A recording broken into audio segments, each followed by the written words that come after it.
America ఇరాన్ల మధ్య శాంతి ఒప్పందం కుదరగానే white హౌస్లో ట్రంప్ సంబరాలు చేసుకుంటున్నారు. కానీ ఇజ్రాయెల్ ప్రధాని బెంజమిన్ నెతన్యాహు కార్యాలయంలో మాత్రం నిశ్శబ్దం ఆవరించింది. ఎందుకో తెలుసా?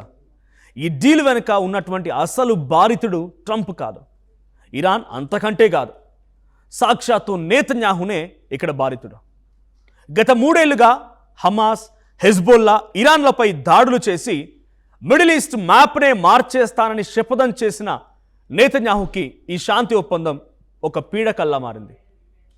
ఇరాన్పై యుద్ధం ద్వారా నెతన్యాహు అనుకున్నటువంటి ఏ ఒక్క లక్ష్యం కూడా నెరవేరకపోగా ఇప్పుడు ఇజ్రాయిల్లో ఆయనకు వ్యతిరేకంగా పొలిటికల్ హీట్ పెరిగిపోయింది.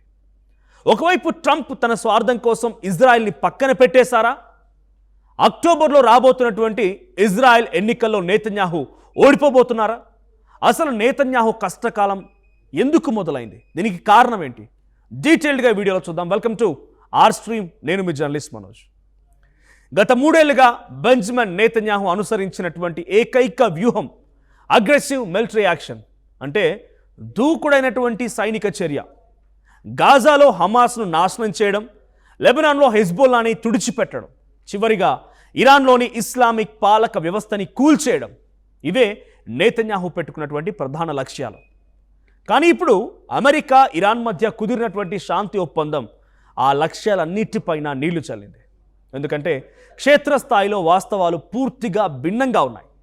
గాజాలో ఎంత దాడులు చేసినా హమాస్ ఇంకా తన ప్రభావాన్ని కోల్పోలేదు.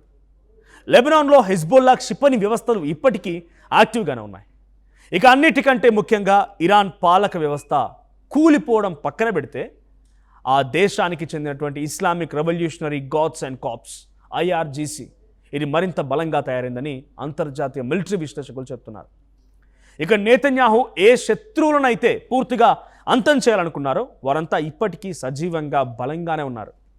ఇక్కడ అసలు ట్విస్ట్ ఏంటంటే నెతన్యాహును నమ్ముకున్నటువంటి అమెరికన్ అధ్యక్షుడు డొనాల్డ్ ట్రంప్, అంటే ఆయన నమ్ముకున్న ఎవరిని? డొనాల్డ్ ట్రంప్నే కదా. ఇజ్రాయెల్ని సంప్రదించకుండానే ఈ శాంతి ఒప్పందం చేసుకున్నారు. హార్ముజ్ జలసంధి మూతబడడంతో ప్రపంచవ్యాప్తంగా చమురు ధరలు భారీగా పెరిగిపోయాయి. ఇక అమెరికా ఆర్థిక వ్యవస్థపై, గ్లోబల్ మార్కెట్లపై తీవ్రమైన ఒత్తిడి కూడా పెరిగింది. దీంతో ట్రంప్పై పొలిటికల్ ప్రెషర్ పెరిగిపోయింది. తన దేశ ఆర్థిక ప్రయోజనాల కోసం, తన ఇమేజ్ కోసం ట్రంప్ త్వరగా శాంతి ఒప్పందం వైపు మొగ్గు చూపాల్సిన పరిస్థితి కూడా వచ్చింది.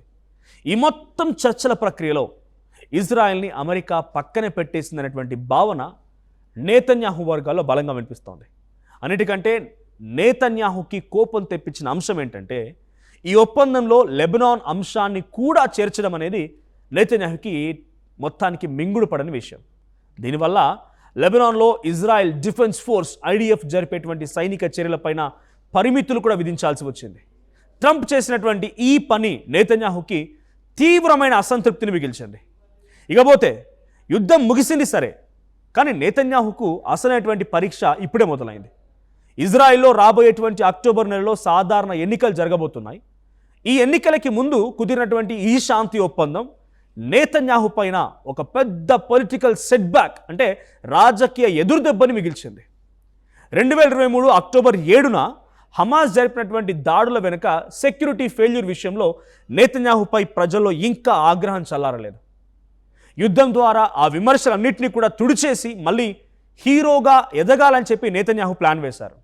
కానీ ఈ ఇరాన్ యుద్ధం ఆయనకు ఆశించినటువంటి రాజకీయ లాభాలని ఇవ్వలేదు కదా, అవకాశాలను కూడా కల్పించలేదు ప్రజల నుంచి ఆయన హీరో అవ్వడానికి. ఇక ఇజ్రాయెల్ విపక్ష నేతలు ఇప్పుడు నెతన్యాహుని టార్గెట్గా చేసుకొని గట్టిగా వాదిస్తున్నారు.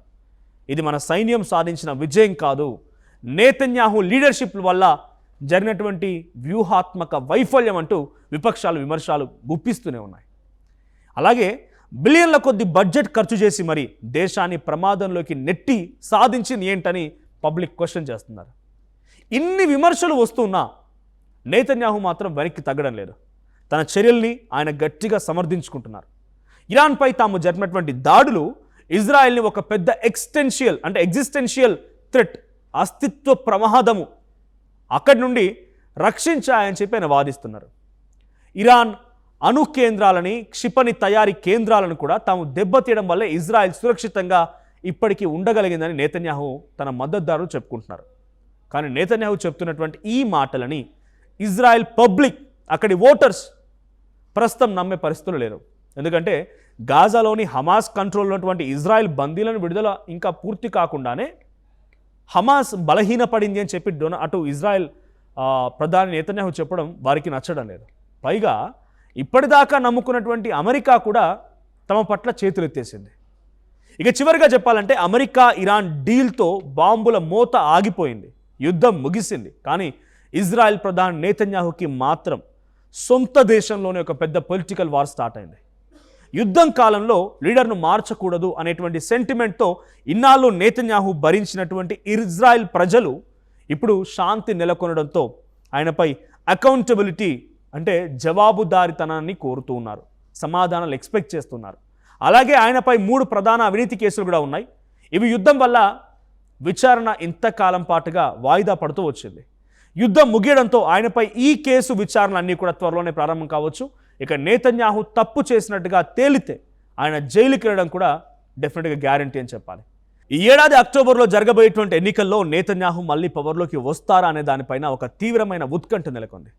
మరి నేతన్యాహు మళ్ళీ పవర్లోకి వస్తారా, లేక ఈ వ్యూహాత్మక వైఫల్యం ఆయన సుదీర్ఘ రాజకీయ ప్రస్థానానికి ముగింపు పలుకుతుందా? ఏం జరిగిద్దో చూడాలి. సో డొనాల్డ్ ట్రంప్ ఇజ్రాయెల్ని ఇంతలా ఎంకరేజ్ చేసి, ఇజ్రాయెల్ని యుద్ధం వైపుగా నడిపించి, ఇజ్రాయెల్కి వెన్నుదన్నుగా ఉండి ఇరాన్పై అటాక్ చేసిన ట్రంప్ సడన్గా తన యుద్ధాన్ని విత్డ్రా చేసుకోవడంతో ఇది ఇజ్రాయెల్కి వెన్నుపోటు పొడవడం అనుకుంటున్నారా, లేదు శాంతి కోసం ఇది చేయడం తప్పదు అనుకుంటున్నారా? గత 3 ఏళ్లుగా బెంజమిన్ నేతన్యాహు అనుసరించినటువంటి ఏకైక వ్యూహం అగ్రెసివ్ మిలిటరీ యాక్షన్, అంటే దూకుడైనటువంటి సైనిక చర్య. గాజాలో హమాస్ను నాశనం చేయడం, లెబనాన్లో హెజ్బోల్లాని తుడిచిపెట్టడం, చివరిగా ఇరాన్లోని ఇస్లామిక్ పాలక వ్యవస్థని కూల్చేయడం. ఇవే నేతన్యాహు పెట్టుకున్నటువంటి ప్రధాన లక్ష్యాలు. కానీ ఇప్పుడు అమెరికా ఇరాన్ మధ్య కుదిరినటువంటి శాంతి ఒప్పందం ఆ లక్ష్యాలన్నిటిపైన నీళ్లు చల్లింది. ఎందుకంటే క్షేత్రస్థాయిలో వాస్తవాలు పూర్తిగా భిన్నంగా ఉన్నాయి. గాజాలో ఎంత దాడులు చేసినా హమాస్ ఇంకా తన ప్రభావాన్ని కోల్పోలేదు. లెబనాన్లో హెజ్బోల్లా క్షిపణి వ్యవస్థలు ఇప్పటికీ యాక్టివ్గానే ఉన్నాయి.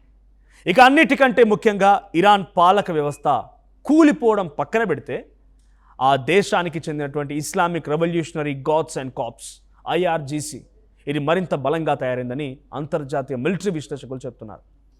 ఇక నేతన్యాహు ఏ శత్రువులనైతే పూర్తిగా అంతం చేయాలనుకున్నారో వారంతా ఇప్పటికీ సజీవంగా బలంగానే ఉన్నారు. ఇక్కడ అసలు ట్విస్ట్ ఏంటంటే నేతన్యాహును నమ్ముకున్నటువంటి అమెరికన్ అధ్యక్షుడు డొనాల్డ్ ట్రంప్, అంటే ఆయన నమ్ముకున్న ఎవరిని? డొనాల్డ్ ట్రంప్నే కదా. ఇజ్రాయెల్ని సంప్రదించకుండానే ఈ శాంతి ఒప్పందం చేసుకున్నారు. హార్ముజ్ జలసంధి మూతబడడంతో ప్రపంచవ్యాప్తంగా చమురు ధరలు భారీగా పెరిగిపోయాయి. ఇక అమెరికా ఆర్థిక వ్యవస్థపై, గ్లోబల్ మార్కెట్లపై తీవ్రమైన ఒత్తిడి కూడా పెరిగింది. దీంతో ట్రంప్పై పొలిటికల్ ప్రెషర్ పెరిగిపోయింది. తన దేశ ఆర్థిక ప్రయోజనాల కోసం, తన ఇమేజ్ కోసం ట్రంప్ త్వరగా శాంతి ఒప్పందం వైపు మొగ్గు చూపాల్సిన పరిస్థితి కూడా వచ్చింది. ఈ మొత్తం చర్చల ప్రక్రియలో ఇజ్రాయెల్ని అమెరికా పక్కనే పెట్టేసిందనేటువంటి భావన నేతన్యాహు వర్గాల్లో బలంగా వినిపిస్తోంది. అన్నిటికంటే నేతన్యాహుకి కోపం తెప్పించిన అంశం ఏంటంటే ఈ ఒప్పందంలో లెబనాన్ అంశాన్ని కూడా చేర్చడం అనేది నేతన్యాహుకి మొత్తానికి మింగుడు పడని విషయం. దీనివల్ల లెబనాన్లో ఇజ్రాయెల్ డిఫెన్స్ ఫోర్స్ IDF జరిపేటువంటి సైనిక చర్యలపైన పరిమితులు కూడా విధించాల్సి వచ్చింది. ట్రంప్ చేసినటువంటి ఈ పని నేతన్యాహుకి తీవ్రమైన అసంతృప్తిని మిగిల్చింది. ఇకపోతే యుద్ధం ముగిసింది సరే, కానీ నేతన్యాహుకు అసలైనటువంటి పరీక్ష ఇప్పుడే మొదలైంది. ఇజ్రాయెల్లో రాబోయేటువంటి అక్టోబర్ నెలలో సాధారణ ఎన్నికలు జరగబోతున్నాయి. ఈ ఎన్నికలకి ముందు కుదిరినటువంటి ఈ శాంతి ఒప్పందం నేతన్యాహు పైన ఒక పెద్ద పొలిటికల్ సెట్బ్యాక్, అంటే రాజకీయ ఎదురుదెబ్బని మిగిల్చింది. 2023 అక్టోబర్ 7న హమాస్ జరిపినటువంటి దాడుల వెనుక సెక్యూరిటీ ఫెయిల్యూర్ విషయంలో నేతన్యాహుపై ప్రజల్లో ఇంకా ఆగ్రహం చల్లారలేదు. యుద్ధం ద్వారా ఆ విమర్శలన్నింటినీ కూడా తుడిచేసి మళ్ళీ హీరోగా ఎదగాలని చెప్పి నేతన్యాహు ప్లాన్ వేశారు. కానీ ఈ ఇరాన్ యుద్ధం ఆయనకు ఆశించినటువంటి రాజకీయ లాభాలని ఇవ్వలేదు కదా, అవకాశాలను కల్పించలేదు ప్రజల నుంచి ఆయన హీరో అవ్వడానికి. ఇక ఇజ్రాయెల్ విపక్ష నేతలు ఇప్పుడు నేతన్యాహుని టార్గెట్గా చేసుకొని గట్టిగా వాదిస్తున్నారు. ఇది మన సైన్యం సాధించిన విజయం కాదు, నేతన్యాహు లీడర్షిప్ వల్ల జరిగినటువంటి వ్యూహాత్మక వైఫల్యం అంటూ విపక్షాలు విమర్శలు గుప్పిస్తూనే ఉన్నాయి. అలాగే బిలియన్ల కొద్ది బడ్జెట్ ఖర్చు చేసి మరి దేశాన్ని ప్రమాదంలోకి నెట్టి సాధించింది ఏంటని పబ్లిక్ క్వశ్చన్ చేస్తున్నారు. ఇన్ని విమర్శలు వస్తున్నా నేతన్యాహు మాత్రం వెనక్కి తగ్గడం లేదు. తన చర్యల్ని ఆయన గట్టిగా సమర్థించుకుంటున్నారు. ఇరాన్పై తాము జరిపినటువంటి దాడులు ఇజ్రాయెల్ని ఒక పెద్ద ఎగ్జిస్టెన్షియల్ థ్రెట్, అస్తిత్వ ప్రమాదము అక్కడి నుండి రక్షించాయని చెప్పి ఆయన వాదిస్తున్నారు. ఇరాన్ అణు కేంద్రాలని, క్షిపణి తయారీ కేంద్రాలను కూడా తాము దెబ్బతీయడం వల్లే ఇజ్రాయెల్ సురక్షితంగా ఇప్పటికీ ఉండగలిగిందని నేతన్యాహు తన మద్దతుదారులు చెప్పుకుంటున్నారు. కానీ నేతన్యాహు చెప్తున్నటువంటి ఈ మాటలని ఇజ్రాయెల్ పబ్లిక్, అక్కడి ఓటర్స్ ప్రస్తుతం నమ్మే పరిస్థితులు లేరు. ఎందుకంటే గాజాలోని హమాస్ కంట్రోల్లో ఉన్నటువంటి ఇజ్రాయెల్ బందీలను విడుదల ఇంకా పూర్తి కాకుండానే హమాస్ బలహీనపడింది అని చెప్పి అటు ఇజ్రాయెల్ ప్రధాని నేతన్యాహు చెప్పడం వారికి నచ్చడం లేదు. పైగా ఇప్పటిదాకా నమ్ముకున్నటువంటి అమెరికా కూడా తమ పట్ల చేతులెత్తేసింది. ఇక చివరిగా చెప్పాలంటే అమెరికా ఇరాన్ డీల్తో బాంబుల మోత ఆగిపోయింది, యుద్ధం ముగిసింది. కానీ ఇజ్రాయెల్ ప్రధాని నేతన్యాహుకి మాత్రం సొంత దేశంలోనే ఒక పెద్ద పొలిటికల్ వార్ స్టార్ట్ అయింది. యుద్ధం కాలంలో లీడర్ను మార్చకూడదు అనేటువంటి సెంటిమెంట్తో ఇన్నాళ్ళు నేతన్యాహు భరించినటువంటి ఇజ్రాయెల్ ప్రజలు ఇప్పుడు శాంతి నెలకొనడంతో ఆయనపై అకౌంటబిలిటీ అంటే జవాబుదారితనాన్ని కోరుతూ ఉన్నారు, సమాధానాలు ఎక్స్పెక్ట్ చేస్తున్నారు. అలాగే ఆయనపై 3 ప్రధాన అవినీతి కేసులు కూడా ఉన్నాయి. ఇవి యుద్ధం వల్ల విచారణ ఇంతకాలం పాటుగా వాయిదా పడుతూ వచ్చింది. యుద్ధం ముగియడంతో ఆయనపై ఈ కేసు విచారణలన్నీ కూడా త్వరలోనే ప్రారంభం కావచ్చు. ఇక నేతన్యాహు తప్పు చేసినట్టుగా తేలితే ఆయన జైలుకి వెళ్ళడం కూడా డెఫినెట్గా గ్యారంటీ అని చెప్పాలి. ఈ ఏడాది అక్టోబర్లో జరగబోయేటువంటి ఎన్నికల్లో నేతన్యాహు మళ్ళీ పవర్లోకి వస్తారా అనే దానిపైన ఒక తీవ్రమైన ఉత్కంఠ నెలకొంది. మరి నేతన్యాహు మళ్ళీ పవర్లోకి వస్తారా, లేక ఈ వ్యూహాత్మక వైఫల్యం ఆయన సుదీర్ఘ రాజకీయ ప్రస్థానానికి ముగింపు పలుకుతుందా? ఏం జరిగిద్దో చూడాలి. సో డొనాల్డ్ ట్రంప్ ఇజ్రాయెల్ని ఇంతలా ఎంకరేజ్ చేసి, ఇజ్రాయెల్ని యుద్ధం వైపుగా నడిపించి, ఇజ్రాయెల్కి వెన్నుదన్నుగా ఉండి ఇరాన్పై అటాక్ చేసిన ట్రంప్ సడన్గా తన యుద్ధాన్ని విత్డ్రా చేసుకోవడంతో ఇది ఇజ్రాయెల్కి వెన్నుపోటు పొడవడం అనుకుంటున్నారా, లేదు శాంతి కోసం ఇది చేయడం తప్పదు అనుకుంటున్నారా? డొనాల్డ్ ట్రంప్ పైన, ఇజ్రాయెల్ నేతన్యాహు పైన ఈ మొత్తం వార్ సినారియోలో మీ అభిప్రాయం ఏంటి? కామెంట్ చేయండి. అట్ ద సేమ్ టైం ఇటువంటి ఇంటర్నేషనల్ ఇంట్రెస్టింగ్ అప్డేట్స్ కోసం వెంటనే ఆర్ స్ట్రీమ్ని సబ్స్క్రైబ్ చేసుకోండి.